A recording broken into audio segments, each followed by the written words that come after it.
Time for us to step into our very first conversation. Firstly, how are you doing? Before I even get into that, are you well? Are you happy? Are you healthy?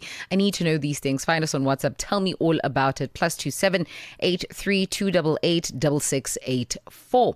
Now, tonight we are joined by Caroline Webb, who is a sexual well-being coach as well as a therapist, also known as an intimacy and relationship coach. Caroline works with individuals and couples navigating intimacy challenges, communication breakdowns, and sexual identity, desire, and trauma, and often unspoken realities of modern day relationships. Her approach is very direct, it's unorthodox, and deeply human, and she's about to bring that onto the fort. Caroline, thank you so much for joining us. Welcome to African Diaries. Hi, thank you so much for having me. Caroline, what drew you to this line of work? Let's start there. Oh, that's a good question. I actually had it today. What brought me here is that I come from a very staunch Afrikaans Christian background and shamed for anything related to boys' sexual identity, whether I was a tomboy or not. And the fear, we were educated with fear. And I've always just been such a curious person about my own body, how other bodies work. And I thought there has to be another way for me to understand life better in this vessel that I am, dragging around with me and expressing my pleasure. And then the relationship side of it in terms of conflict is because I grew up in a very high conflict environment. A lot of domestic violence and abuse, lack of proper communication. And growing up as a child, it was the worst thing for me, the anxiety to grow up like that. So the best way to deal with it was to work through all of my own personal pain, traumas, and challenges, and then find a way of making the world a better place, even if it was only one person at a time. And so that's how I became the relationship therapist. Caroline, what I find rather interesting about intimacy in 2026, because it is a new year, is the associations that we make at very tender ages. Right. And so let's address that for a second. For those who are thinking, where does my understanding, my relational aspect of intimacy come from? Let's drag it back to the foundations. So it goes back to, so as humans, we tend to mimic what happens in our environments, or we run away from it. And our intimacy, let's say relationships that we build with ourselves and with people around us, it definitely comes from the ground up, how we were either nurtured or the lack of the nurturing that we received during our foundational phases. And when you've grown up, let's say, in an environment like I did, where you didn't really hear I love you, or you weren't really shown a lot of affection through touch, it becomes quite challenging when you grow up, when people bless you with the warmth of the touch, and especially if it's loving and caring, and you don't understand it. So we do tend to resist it or push it away when it's very foreign to us. And I think that applies to many variations of intimacy within our lives. Caroline, let's talk about the relationship between emotional intimacy and physical intimacy, also known as sexual intimacy. I think for the most part, we have familiarized ourselves with this touch and go experience of each other. And it sometimes affects the one aspect of intimacy, right? Which is the ability to connect with people. I do think that there's a great link between the two, and how we go about navigating that will indirectly affect both aspects. Right. Emotional intimacy, I think that's so much deeper than just physical. As you said, the touch and go of the physical, I think that's so much easier for us to express. And for us to achieve, where emotionally, I think it takes a lot of courage to make yourself vulnerable. I think that's where that comes in, the emotional vulnerability, and to talk about what it is that you want, and to be very clear about your emotional needs. The most important thing is that we have to feel safe in the space that we can express ourselves, and that we are supported either by our partner or the people around us that we express ourselves to, and that we can express without feeling overwhelmingly vulnerable or that we might be judged. So the real important thing here is that you set yourself up for success by building relationships with the right kind of people who are mature enough to understand what healthy respect and boundaries are, and that they understand their own emotions so that they can support you for you to be comfortable with yourself. The voice there of sexual well-being coach and therapist, that is Caroline Webb, joining us this evening. For your questions, do find us on +278 832 886684. We are still in conversation with Caroline Webb, who is helping us navigate the bedroom healthily so. She is a sexual well-being coach and therapist, also known as an intimacy and relationship coach. Caroline, I want us to get into the heart of the matter at hand. Now, in your practice, what are the most common intimacy challenges that couples are facing right now? I'm going to refer to the sexual intimacy. And the challenges that people experience, or that comes up a lot, is that people are very misunderstood about their needs and how we feel safe to express ourselves. Many women resist the change because they feel vulnerable. And then on the flip side of it, you have men that want to start exploring almost. I'm seeing there's quite a spike in, let's say, people over the age of 40. They want to experiment because now the kids are out of the house and they want to take on something new. Women feeling vulnerable that they are inadequate to perform. And I say perform because, for so long you've done the same thing. And the way we navigate through that is just to, I say to people, let's start at the raw basics. Let's start together and let's explore together, so that we have that togetherness in our emotions, in our love, and within our vulnerability, to be able to navigate the sexual intimacy of our relationships, not just with each other, but also with ourselves. Caroline, there is a growing conversation around quality over frequency when it comes to intimacy, sexual intimacy, that is. Why are we seeing this shift, and why is it very important? So frequency, it's varied based on what your comfort level is. I do believe that if you are emotionally safe with someone, your frequency will be more than those who are not. And it all comes back to really, can you feel safe and can you be yourself with your partner? If a woman is not supported, and I'm not talking about financially supported, I'm talking about having someone help her carry the load. If she's not supported in that manner, if the man does not show up in his masculine, we will withdraw. We cannot fully commit and relax our bodies to be able to give ourselves to you freely. And no man can expect a woman to show up for him if he cannot be the provider and the protector.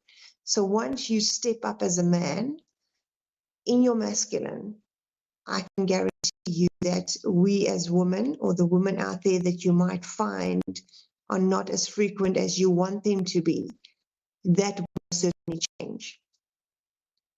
Caroline, with the ever evolving context of gender roles, right? We've seen this in society. We are shifting the tides, we're shifting conversation, we are almost redefining responsibility in the context of relationship. How do we then navigate that very statement around presenting yourself in the masculine and you as a female presenting yourself in the feminine if these roles are forever changing? Yes. So this is a very sensitive topic for a lot of people. I personally believe that the gender that you're born with, so whether it's male or female, you should not make a decision on going through any transition until you're well into, I'm going to say, your 30s from a maturity point of view. Because for men, the brain is still growing and developing. And for women, we haven't yet had the opportunity to, let's say, make a real solid decision about whether we want to bear children or not. And so the answer I'm giving you is not a medical answer. It is more, let's say, from a logical point of view, because I've seen it in my practice that you might have people go through an experimental phase and they want to identify, and I'm going to say as a pot plant, and I'm going, but how do you want to identify with that? But you want to sit here, you want to be emotional because someone hurt your feelings. I hope that I'm making myself clear. So for me, it is, you cannot take on a role of something that you are actually not. So if you're not a male or if you're not a female, you can't assume another gender or another, whatever label it is that you want to give yourself. And I have to be really careful in how I'm answering this, because I know a lot of people, because the world, it is so sensitive right now around the gender roles. I would rather just say that if you're a man, be a man and step up as a man. And if you're a woman, be the nurturer and allow yourself to be soft and vulnerable for us all to be able to fall back into the roles that we were born into and intended to be. The voice there of Caroline Webb, who is a sexual well-being coach as well as therapist, joining us. And we are looking at the realities of physical intimacy and how we can bolster the experience of physical intimacy with your partner. Of course, this conversation altogether is a multi-layered conversation. And if you have questions, you think, Sheila, I would love to know X, Y, Z. Do find us on WhatsApp +27832886684. Caroline, we're going to take a quick breather. When we get back, we continue conversations. I want us to talk about your Love 360 relationship fundamentals sessions. From Cape to Cairo, every beat tells a story. It's African Diaries on Channel Africa.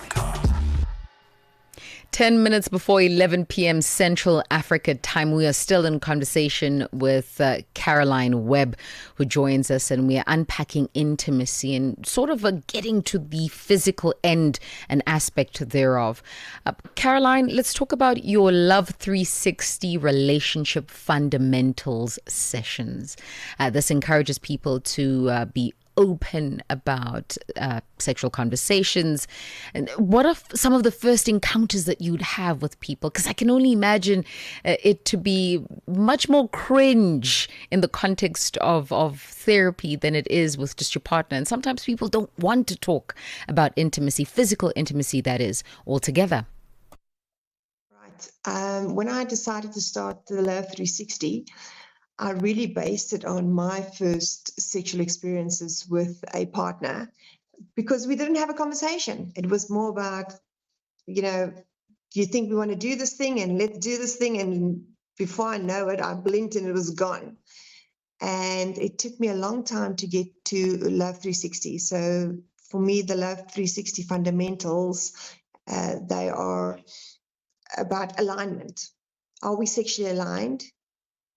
And the reason why I ask about the alignment is because we do evolve, we will be changing. What are your beliefs and your values around sex? What are your thoughts about it? How do you show up sexually? And if we do not have a certain kind of alignment, or our value system is slightly off, then the chances are we will forever have this problem, let's say, that will persist, opposed to if we are aligned and we want to explore together, and we're willing to love bond in that way, the chances are that we will be more everlasting than the average relationship, because of, let's call it, the love language that we speak with regards to Love 360. And how do we build on what it is that we want? Are we looking for vanilla sex with a little bit of a kink, or are we way out kinky with some hectic BDSM on top of that? So it's really all about how you want to show up and how you want to be treated, spoiled, or let's say be submissive within your sexual intimacy. And those conversations can be really tough within therapy sessions, especially when people are not aligned. I think, Caroline, altogether, us understanding that physical intimacy is more than the act is something to reckon with. I mean, you were talking about vanilla and BDSM, and my brain went, whoa. So there must be types of experience, almost to say that one has a sexual identity, so to speak. I want us to talk about how trauma affects your sexual identity. Because somebody may think that they like an experience X, but it's not necessarily them. It's more so a reflection of what they've gone through. And I think, just to add on to that question, how do we then heal from that to find our true selves? Right. When I deal with people that's been through sexual trauma, you never want to take away what's happened to them. However, you the pain of the event. And the importance of that is you should never let any sexual traumatic event define who you are, or let's say you thinking about yourself as lesser of. So for example, if let's say I had a sexual experience where someone violated me, and now, for example, I might not like spooning because that's what someone did to me, let's say afterwards, and they forced it on me. So I reject spooning completely. I guide people and I will tell them, how can you change that into a positive? If you had the right person at the right time and they can protect you in terms of the spooning, let's say, form or a session after sexual intimacy, even if it wasn't really penetrative, that you can flick the switch in your brain and let them help you remove the trauma that you've experienced. It is all a process. It's not something that just happens overnight. You don't just automatically flick the switch. The most important thing is having to ask yourself, where does that experience sit in my body? Where do I feel the pain? And am I feeling shame? Am I feeling guilt? Or is it a blame thing? Am I still victimizing myself? Because then we need to dig deeper into that. Because as much as you are a physical victim of abuse, one needs to come through that and rise from it, because you don't want to feel oppressed by something that someone else had done to you, because it's not your fault. And that's a really, really big challenge for a lot of people, because they hold on to the pain because it's all they know. And you can come back from that. You can definitely become a much better version of yourself in terms of how you love yourself, and it's not your fault. And I think that's the big thing a lot of people need to understand. It's not your fault for what someone else had done to you, but it's how you respond to it and how you carry that with you that is your responsibility. Caroline, a question from social media from Cess, in actual fact, just addressing exterior stimuli, things like vacations, setting a different kind of mood. How much does this affect the experience with your partner? Not just from a physical experience, but a mental one as well. Right. I think that's very, very important. Your environment plays a big role. And for a woman, we sometimes often need a bit of a warm-up. And men are very visual. And if we can marry the two in a setting, today the example that I used is, how about the two of us are sitting on the couch and we're either drinking a cup of tea or we're having a drink, and I just take my scarf and I gently wrap it around your neck and I start tugging on it and I'm playing with it and I start draping it over your skin. What are the senses that get stimulated from that? What is it that you feel? And then you start playing with that, dim the lights, put some nice candles on, some good music, good conversation. I tell you, amazing, intellectually stimulating conversation. It can just take you in so many directions, and the connection that you build with your partner, I think that's fantastic. If those things are aligned, your frequency will also increase in terms of how spontaneous you are when it comes to your engagement, not just necessarily having to be physical all the time. Caroline, I'm going to squeeze one more question in, and this is from the crowd as well, to say toys, yes, no, maybe? I say absolutely. We have to try everything once. And if you tried it once and you like it, keep doing it. And if you tried it once and you don't like it, maybe try a different kind of a toy. I do encourage it. And for the ladies out there, it is fantastic. And I want to tell the men who might feel a little bit insecure about a toy, it's not there to replace you. It's there to add to the pleasure along with you. So we're not taking anything away from you. We're just adding to the pleasure. Find a way of not seeing it as your competitor, but more a playmate. Caroline, we'll cap it at that for now. Thank you so much for joining us this evening. Thank you so much for having me. Have a beautiful evening and keep well. As should you. The voice there of sexual well-being coach and therapist Caroline Webb. All things physical intimacy, and how this is not just about the act. It's about aligning. It's about healing. It's about being able to respond to your partner in honesty. It's about having conversations. Are you talking about intimacy with your partner? Are you learning each other? Are you healing from past pains and trauma together? And if you want to contribute to that conversation, you're saying, Sheila, listen, I have a statement or two. In actual fact, I have a testimony from what Caroline was saying. Please do find us on WhatsApp +27 83288 6684.